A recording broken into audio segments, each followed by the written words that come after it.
What's up, YouTube? It's Joe Catapaglia sitting on the couch, making some money investing in fractional real estate online, as usual. Today we've got an interesting one. Mogul has put out, one of their early releases, their VIP launch. I think that it seems like quite a few people get these, but not everybody that I know that signed up. So I like to share them. They said this time it's going to be 48 hours before it's actually on the site, and I think it's probably already been 24 hours since I got this email, or pretty close to it. So the next day or so, I think they'll put this out. My guess is it might be, I think it's tomorrow. No, I don't know, but sometime soon. There's not a analysis tab up for it, so we can't do a complete analysis, but I'm going to go through a couple of things. They had a pretty interesting email with it, and I wanted to point out a few things that they talked about. If you didn't get this email, um, and you want it, let me know and I'll forward it to you. I think it's, just because I'm not going to read the whole thing or go into it in detail. But this they're just talking about this property. It's a fully occupied, fully furnished, 10 bedrooms. They're projecting, they're doing again what they've done several times is their projections are lower than what the actual in-place collections are. They're doing that because, you can always have dips in occupancy and whatnot, and they're trying to be conservative, but it sets them up to have another good win here. So, with that in place NOI at 14%, I think, which is pretty amazing, based on a $400,000 purchase price, which is, what they're paying. So it looks like it's going to be a really strong year one yield, according to their projections, and you know, not much different IRR than what we've seen. I'm curious if this one with that really high yield is still using a cash out refinance to get here or not. Um, this is not a huge offering, but it's not the smallest. So, I do wonder how quickly this will sell out. $223,000. They have been selling out, and uh, it's tough for someone like me who likes to really dig into deals, to know what to do when there's this time pressure and something that appears to be a good deal. But I wanted to talk about a couple of things. One, we do have limited information, but let me go through this real quick. They talk about, are there people that are concerned about having this regional concentration? And I think that's legitimate. A lot of times I talk about wanting to get a nice diversified portfolio. It's a big benefit of um, fractional real estate in general is I'm buying stuff really all over the country. Mogul has only picked a few markets. I've bought stuff from them in Houston and Austin and Mesa, Arizona, and in Atlanta, Decatur, but the Atlanta market so far. So not a ton of markets for the number of properties that they're putting out. But there's a couple of things. I think that that's good for a company of their size, to try to attack the whole universe of properties that are available versus, you're going to just be constantly trying to learn new markets, and you're not going to be able to find the types of deals that they're able to find. I mean, they've continually been able to find deals that would be tough to find in any market, right? Like, I mean, I've mentioned a few times my day job is I've run a team of agents here in San Antonio, and all we do is try to help investors find properties, a lot of them similar to stuff that they buy, more short-term rentals than, the Padsplit at the moment, but I imagine we'll do more of this in the future. But it's, to find the number of deals that they're doing with a relatively small company, I think is pretty impressive. And I think that it would be difficult to continue to do that if they were looking at too many markets. And I think some people, that might seem like a contradiction to some people, like, well, you can find more deals if you're looking at more markets, but it's harder to know what a deal is if you don't really know what that market is. And it's harder to get create a depth of contacts, like a lot of different, a good network in a certain market where you're able to really kick up a lot of off-market deals, which it seems like they're doing. Um, so I understand why they want to concentrate. And one of the things they're saying is, yeah, but Atlanta's a really big market, right? Like, even if you were only investing in Atlanta, um, it's growing really fast. This is one of the things that I like about it the most. They talk about um, different businesses there and how job growth. And you obviously there's a whole bunch you can find out about the city and the MSA. Um, they talked, about there's a widening rent versus buy gap, which is a good thing for landlords, right? Like if it's harder for people to buy, um, it makes there's more demand for our product. Very, very deep affordable housing shortage again, sort of along those same lines. It just creates a real need for, especially this rent by the remodel. It's a landlord friendly area. And then they're saying like, Atlanta's 26 counties. I actually looked this up because I thought this was a typo at first. The Atlanta MSA, the San Antonio MSA, which is very large geographically. I would assume somewhat similar size geographically, but I'm not positive about that. There's only 8 counties, but what it is when I looked at it, they just have much smaller counties. So yes, it's made up of 29 counties, a bunch of different submarkets. We've bought some, or I bought some in Atlanta and some in Decatur. But they're just saying like the different markets have different demand drivers. So you're getting a little bit of diversification. It's not as if they're buying all in the same neighborhood, but they're all close enough. And this is their point six, is that you're getting the benefit of scale. Um, they can get negotiate bulk rates on insurance and on property management, maintenance, all sorts of things like that. It reduces their operational expenses, and so all of that I think is true. That being said, I'm not going to buy. I still want to have take advantage of the benefit of diversification that you get from fractional real estate investing. And so one way I'm doing that is I'm buying on other platforms as well, right? And that's a good time to mention. Please like and subscribe. In the description to this video, there are links to all the places that I do invest in fractional real estate on. Please do your own due diligence on those sites and on any properties that you invest in, including if you decide to invest in this one. And there's also a link to Discord that I've set up for us to just talk about deals. Anybody is welcome to join that. There's quite a few, I think 40 plus members now, all people that are just interested in fractional real estate investing. And pretty much every single day there's some kind of conversation going on about Mogul or Lofty or Ground Floor or Collab. Any of the different platforms arrive sometimes. And so, please feel free to join that if you want to talk about any of these. But yeah, so I'm still, looking for diversification across platforms, across a lot of different markets. One other thing that's interesting, my ground floor portfolio is also very concentrated in Atlanta. I mean, it's not. I'm in a whole bunch of other markets too, but there's quite a few Atlanta deals in that. So something I have to think about and look at. It is a market I like a lot, but I don't want it to be the only market that I don't want to be overly concentrated on that market, despite everything that they're talking about, right? Like, and I'm buying some of their deals in Texas. Like I said, I have a piece of one in Arizona, so hopefully they do. Even though they're having a lot of success in this market, that they do continue to look into others. But so let's jump into the deal itself. Oh yeah, I just had pulled up this map. This is showing the 29 counties that are all part of the Atlanta MSA, and you can see, if you are familiar with other, a lot of other places, I think these are just the actual counties themselves. The land area is smaller. I don't believe, this is just not that huge of an area that at least in Texas, it wouldn't be cut up into this many counties, but we're different size state. Here's the property itself. I use the, I use the Google Lens to actually find the address, because I think they only put the address in the analysis tab. I always, or sometimes you'll have it in the contract, but they don't have the contract in here yet. Oh, maybe they would have. I wonder if it's in the operating agreement. I should have looked at that. Let's see. Yeah, I could have looked in the operating agreement and found it, but I use that. You just right click and use the Google Lens, and it's super helpful to find properties all the time when you get pictures anyway. So when people post stuff on Twitter and stuff like that, I do that.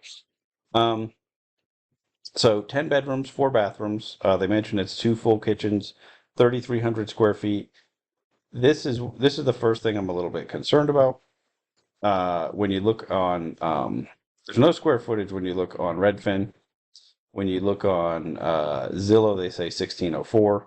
You can notice both of those prices, 288 and 262 are way lower than the 400,000 that's being paid.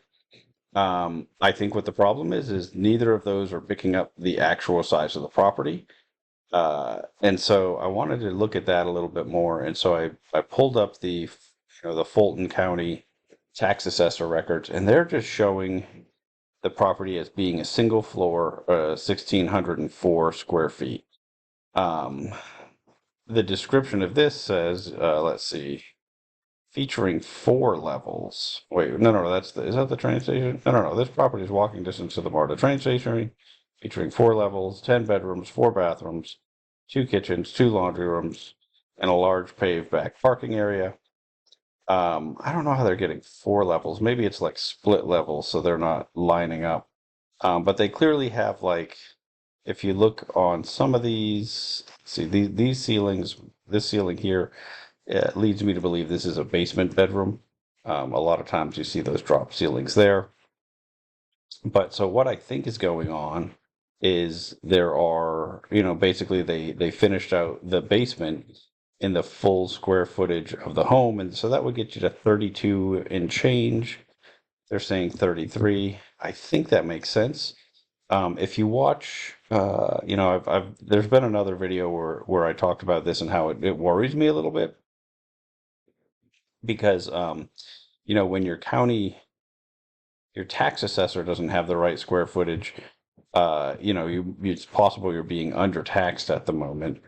Um, that's one thing, but it's also possible that it's because the renovation to create the additional square footage wasn't done properly, right? Like there weren't permits pulled, that it wasn't actually, this varies a lot from one state to the next, and even one county to the next.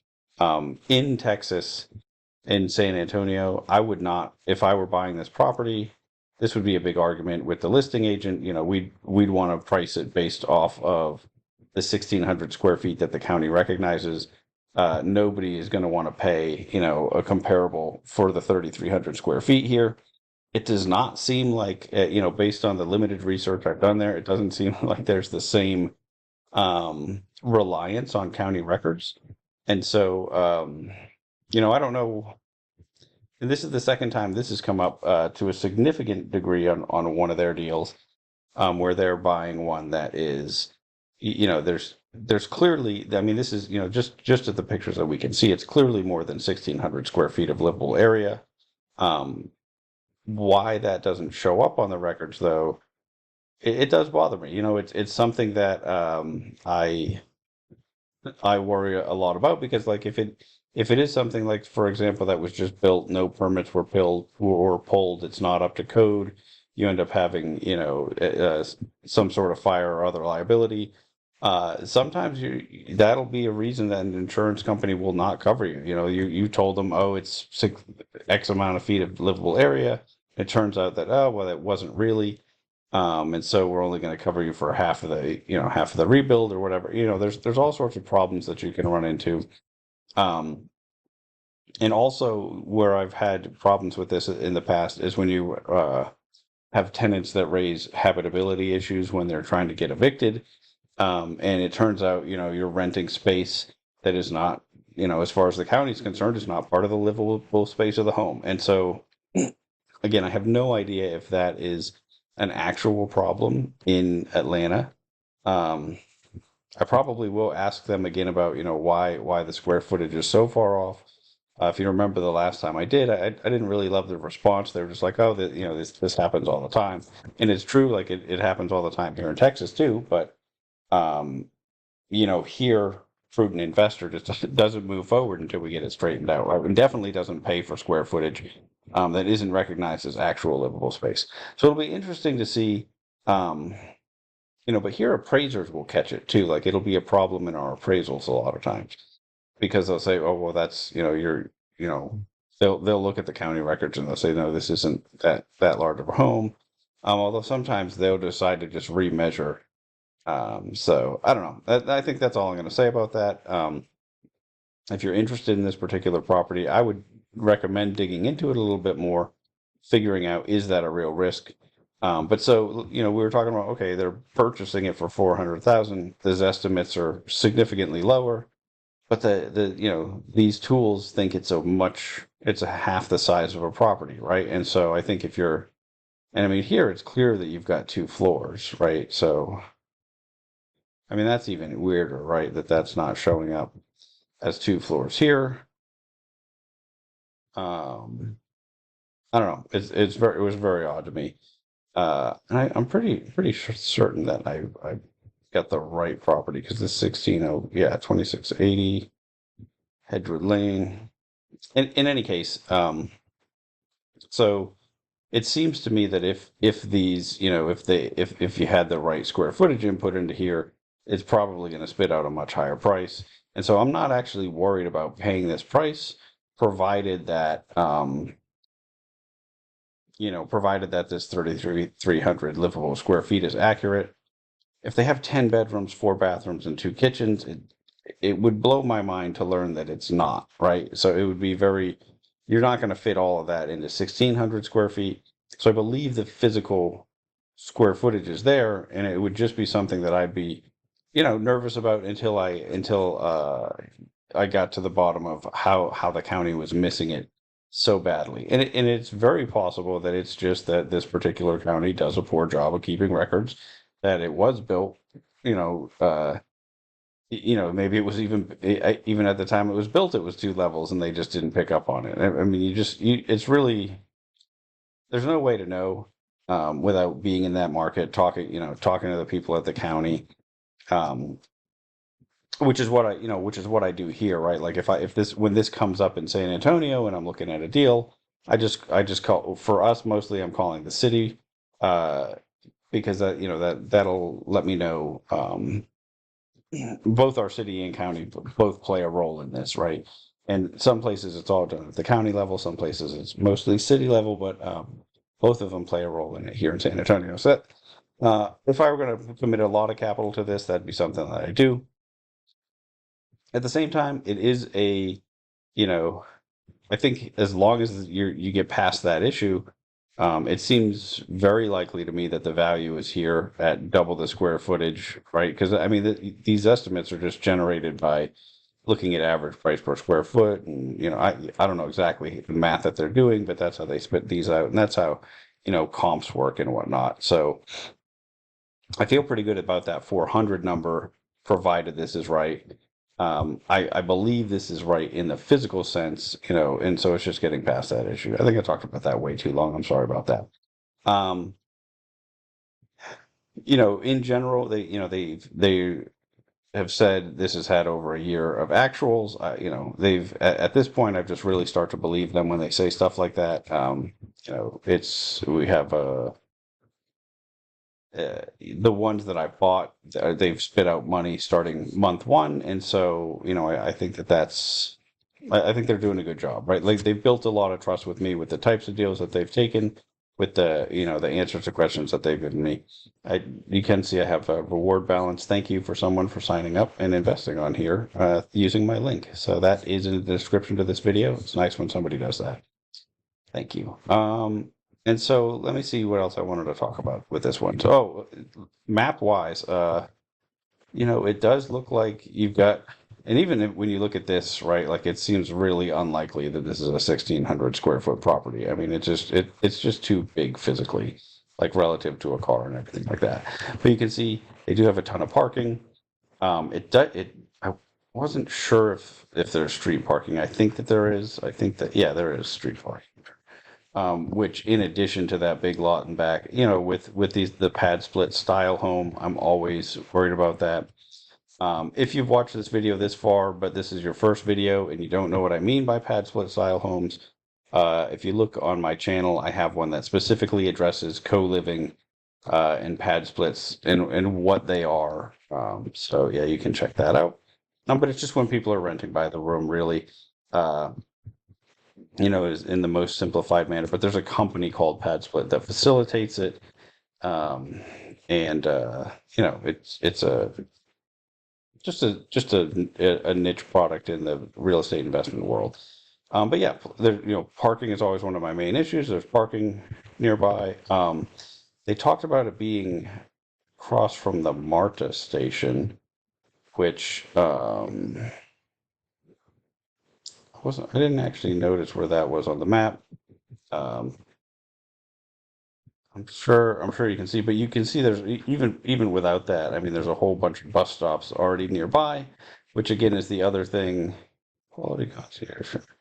One of the other things that we're really concerned about with pad splits, right? A lot of the people that live there, if you're renting a room, a lot of times you don't own a car, and so you want to have nearby public transportation. And it seems like that it's well located for that as well. Um, one of the ones that they put out recently, I was concerned about the crime in the area. This crime map looks a lot better than that one. It's still not perfect, but if you actually, and I'm just using spot crime. If you haven't used this, you want to look at how far back it took how long they went back to get this many, and this is over a month of reportings. There is a shooting. When I clicked on this, it mentioned that somebody had reported gunshots. They did find shell casings, but there wasn't, as far as there wasn't anybody injured mentioned in there. So not nearly as bad as some of the other ones that we saw. But also too, if you look, uh, spot crime pulled a really big area. It only does that if it can't pull enough in your own little neighborhood, right? And so like when we zoom in more here, um, yeah, what happens if we do search this area? Yeah, see, it keeps wanting to zoom back out. And so that's typically a good sign for me. It's not like that last one where it was really just like right down the street that you had a lot of problems. Now, obviously, there is some crime. It's not, it's all relative, right? And so, but when I compare this to that most recent one, I have far less concerns here. And I think if you pull up almost anywhere, that you might want to look at investment properties, you're always going to see some. So that wasn't too concerning for me. Checked out the flood map. That was perfectly fine. Oh, and the last thing, I couldn't find this particular property on Padsplit. Sometimes you can see it and it'll have like the waiting list. I didn't see it here.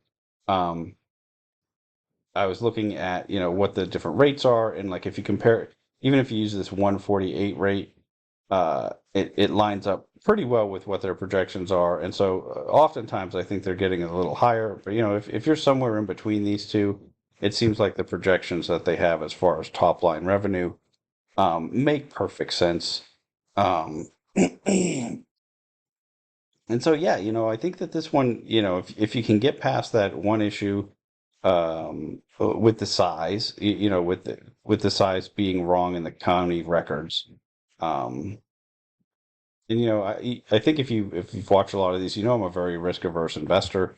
There's just certain issues that kind of, kind of, might make me say no because I just think there's always another deal out there. There's never a case that I just have to buy the one deal.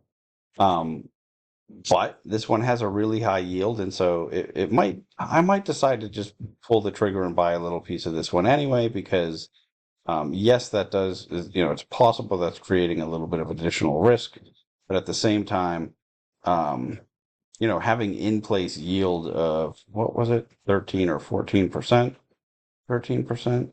I don't know what it was. Um,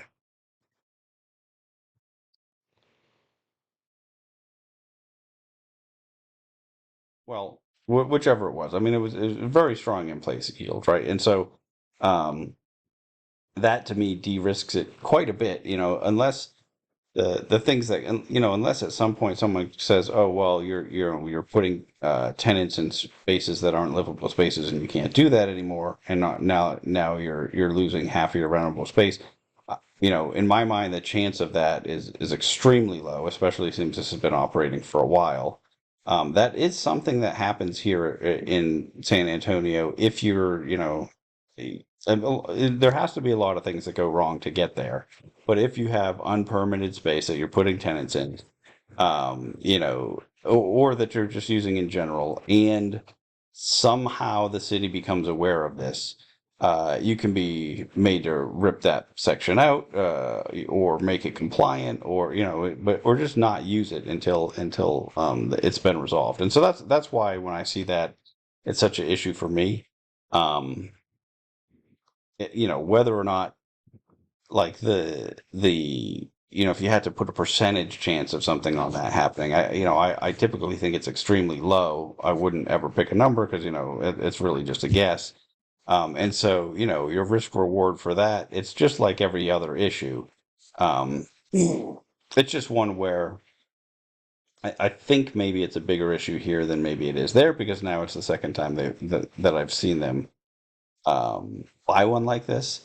But yeah, I mean, we'll just like I said, I mean, everything else about it I like a lot. I'll probably pull the trigger on it. I am going to wait until the analysis tab is out so I can see, just dig into their numbers a little bit more. I like to do that. How sold out is this so far? Why is it not even saying anything? Have they not sold any of it yet? I thought that usually they tell you, like, that's interesting. Because I can't imagine that they haven't sold any of it yet, because it is, it's been up all day, and other ones have gone quicker. Now, when I just click to the properties this way, yeah, it's not on there. Maybe this is just where I see it. Well, let's look at another one and see. No, see, they're putting it right there in the amount raised. So that's really interesting that it's not on here. Um, but they're trying to raise 200 and what I say 223,000. Hopefully I have a few days. I'd really love to be able to wait until I can ask them some questions on the webinar. I always like to ask them there because you have the guys who are actually finding the deals. I like the rep that I'm working with that answers my questions on, most of the time through here. But I think getting that direct, ability to ask this guy here, Joey, what he thinks about different things is helpful. So hopefully it's still, hopefully I don't have to buy some before that happens. I really have never, I think I've always waited till the analysis tab is out because I like to make sure that there's nothing weird going on in, math is so easy to manipulate. So I like to always wait until, I see exactly what they're doing there. But other than that, I mean, this just looks very much like another one of the types of deals that they're doing where you've got good in-place yield. I'm sure there's going to be issues that come up within the inspection, but they seem to have a good system for addressing those and asking for credits and whatnot. Um, one thing that I haven't seen happen yet is them have a deal that they're raising money for fall out of contract. Um, I'm wondering if we're going to start, a certain number of deals that should just happen for, right? One out of every X number of deals, because you're going to have a seller that's like not cooperative, not willing to give the amount of credit that you really should get for a certain thing. Um, if we never see that, like over the course of the next year, that would actually worry me a little bit, right? Like you'd expect that. Um, because in some sense it means like either you're not willing to give up a deal after it's during due diligence, which is the whole point of due diligence, is to be sure that the property is what you think it is, or that you're just wanting to push through even if they're not willing to give, the seller's willing to give up maybe what they should or fix what they should or something like that. Now, for a lot of the deals that they found, if they're actually uh, going to perform the way they expect, most of the time you probably can eat some of those unexpected expenses. But I'd really like to see over time a little bit of disclosure as far as like, they do put the inspections in there when they've already been done. But like, I'd love to see um, something that says, hey, these are the things that we actually did with these properties.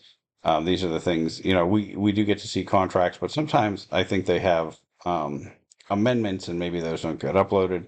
I am just curious. I want to see that process and learn a little bit more about it and to truly understand like how much, they're fighting for extra dollars during that process from talking to them, it sounds like that they really do that. But the more we can actually see that as it plays out, would be interesting for me, and I'd like make me even more confident than I have been in buying on here. And remember, just because I say they built a lot of trust with me, you want to do your own due diligence on this platform, just like all the others on the properties themselves. Because it's very possible that I just really like the types of deals that they pick out, and the way they talk is, they just have actual real estate experience, which a lot of the platform owners don't, or the people that have or built some of the other platforms don't. And so sometimes I wonder how much just speaking the same language as me, as far as real estate stuff goes, makes me just want to trust them more than some of the other platforms. But in general, and how much the fact that they're picking out deals that are just very much like deals that we're finding for clients pretty regularly, um, just makes me think that what they're doing. Yeah, it just makes me wonder. What are my blind spots when I'm doing due diligence, right? So if you have other things that you've noticed about their process or any of their properties that you wanted to point out and say, hey, what maybe we should think about this. Maybe these are reasons not to buy.